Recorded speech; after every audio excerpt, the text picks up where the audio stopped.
At last count, the United States spends 18.4% of our GDP on health care.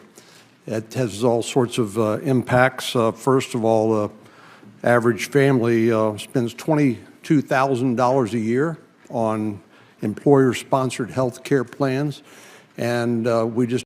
In 2021, that's for people 6 to 17 years old, and half of the credit was given in advance, plus in monthly payments to the families to help others throughout the year, and the other half was given as part of a household's tax refund.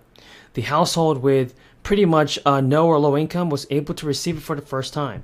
And though it can take years for the policy to have the tangible effects, the impact of the credit was pretty much very noticeable very fast. And so I believe it's pretty much right for Joe Biden to send out another one. Don't you guys agree? Parents reported using the advance payments for household essentials like groceries, clothing, schools, and utilities. And despite worries from conservatives, researchers found no evidence that the policy discouraged people from going back to work. Instead, it probably motivated people to get back to work. The Center on Budget and Policy Priorities, everybody, said the success of the 2021 expansion showed us that child poverty rates are a policy choice, not inevitable. And Congress failed to renew the expansion in 2021, reverting the credit back to its former, less generous iteration. It's one of the reasons that families could see smaller tax refunds this year when they file their returns, because some tax credits have already implemented their own version of a child tax credit last year to make up for the difference. Still, without this expansion, everybody, millions of people fell back into poverty at the beginning of last year. It made many people broke, and it hurt so many households. But folks, here's a solution to this. One of the biggest sticking points is whether or not the expanded child tax credit has a work requirement attached to it. Because if it does, that could be beneficial to the ones that need it the most, and the ones that need stimulus fast. Opponents believe there should be some sort of work requirement, but everybody, here's what I'm saying about this. A ton of news about the fourth stimulus check, a ton of news about stimulus payments, a ton of news is here for you on stimulus checks. Joe Biden can do something about this. First of all, let's get into the most important news. It's that Social Security benefits, no matter what, play a major role for your retirement and for the older Americans especially. Now, there could be big changes on the horizon. Social Security is facing a shortfall. A shortfall that could be catastrophic, that is. The program is paying out more in benefits than it's receiving from taxes. If lawmakers don't find a solution soon, things could get nasty. There are several proposals on the table. Social Security benefits are funded primarily through payroll taxes. Workers pay into the program now, and the most of the money is paid out to the retirees. So let's not forget about that right now, though. These taxes are not even enough to pay out benefits in full. Just to cover Social Security, it has been dipping into its trust funds. We'll have to start thinking about, at least, the looming debt limit deadline. Democrats' message: political brinksmanship could drive up costs for ordinary households. A recent analysis by the center-left think tank Third Way estimated that an actual default could result in the loss of 3 million jobs, a $20,000 drop in the average retirement savings, and a $130,000 increase in the cost of a mortgage.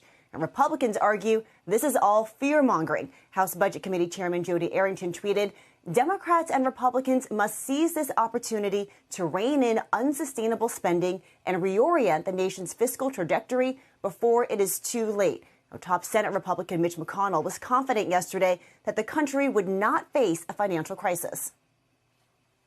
In the end, I think the important thing to remember is that America must never default on its debt. It never has and never will. But we'll end up in some kind of negotiation with the administration over what. So both Democratic and Republican lawmakers, everybody, are negotiating on Americans receiving universal basic stimulus check.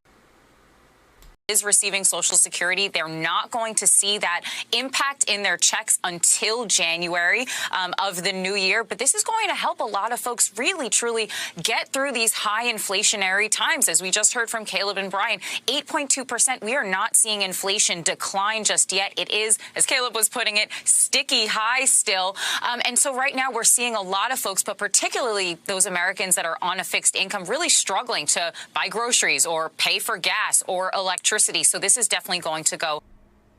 The Secretary of Finance has also said that to apply, residents must provide valid Social Security numbers, Delaware residential mailing addresses, and active identification cards as well. This bill was meant to be passed by lawmakers in April.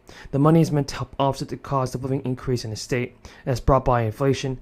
Residents of Idaho have until the end of the year to apply for the rebate, up to $300 that is, and $600 for joint filers. Not only that, but in order to qualify for the rebate, Idaho people must have been a full-year resident for 2020 and 2021, and file their 2020 and 2021 individual income tax as well. The amount one will receive varies due to one's financial status. Idaho state legislature and the governor approved a rebate package in September during a special session at the state legislature. It was part of a larger billion-dollar piece of legislation that included tax cuts, education spending, and other initiatives. The governor's office noted that the rebate could give people affected by inflation some financial relief. According to the Idaho State Tax Commission, some 800,000 rebates worth $500 million are estimated to be sent out by the end of March. State tax authorities started sending out the rebates in late September and have plans to dole out even more payments as additional residents qualify. The Idaho State Tax Commission said that rebates can come via direct deposit or as a check in the mail, but any outstanding tax payments due to the state will be deducted from the final rebate by tax authorities. Now, if you are an Idaho resident, you can use the Where's My Rebate tool to check the status of your check. Nancy Pelosi has long been known for her ability to rally Democratic lawmakers to get tough votes for important pieces of bills. Nancy Pelosi, who has led the House Democratic caucus since 2003, was widely expected to step down from her role next year to make way for a new generation. Now the results of the midterms have altered the calculus, at least for some Democrats, as the party could potentially retain an incredibly slim majority after all the results are tallied. According to the sources familiar with the situation, Pelosi has been contacted by several members who have asked her to remain in her role in the new Congress. So even if the party falls short of retaining its current majority, pointing to her success in maintaining a party discipline. Drew Hamill, Pelosi's spokesman, did not have a timeline for any announcements from the lawmaker. Hamill said in a statement, "The Speaker will make an announcement when she makes an announcement, and to control the House, a party has to secure 218 out of 435 total seats." So according to Insider, as of November 12th, Republicans have won 210 seats, while Democrats have claimed 198 seats.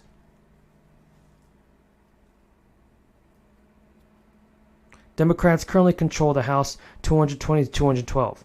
Republicans last controlled the lower chamber in January when they ceded their majority in the Democratic Party after losing seats in 2018 and the midterms. Pelosi led the chamber from 2007 to 2011 and regained the House's Speaker's gavel in 2019. So, let's see what President Biden does about this. The CHIPS and Science Act is not handing out blank checks to companies. I've directed my administration to be laser focused on the guardrails that will protect taxpayers' dollars. We'll make sure that companies partner with unions, community colleges, technical schools to offer training and apprenticeships and to work with small and minority-owned businesses as well.